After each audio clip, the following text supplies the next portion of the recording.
الله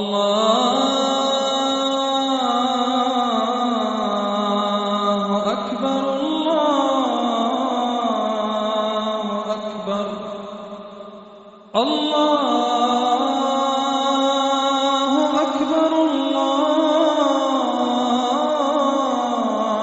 أكبر.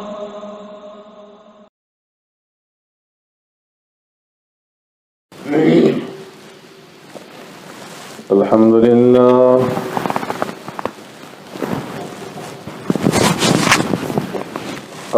لله نحمده ونستعينه ونستغفره ونؤمن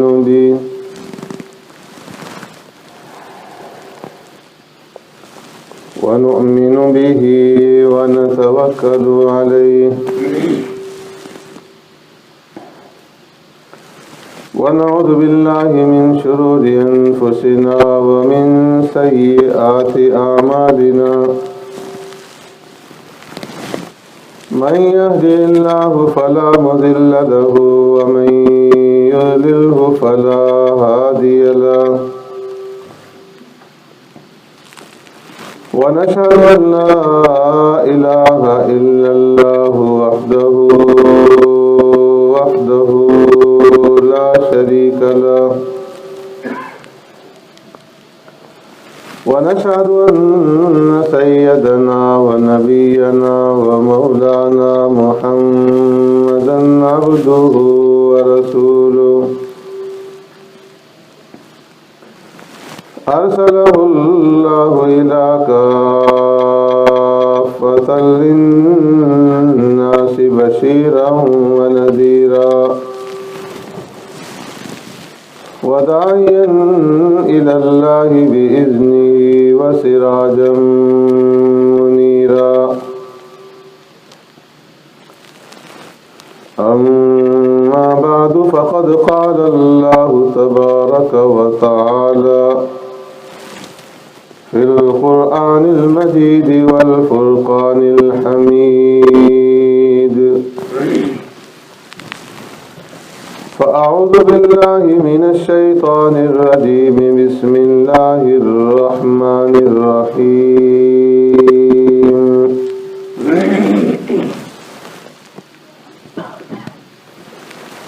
يريد الله بكم اليسر ولا يريد بكم العسر ولتكملوا العدة ولتكبروا الله على ما هداكم ولعلكم تشكرون.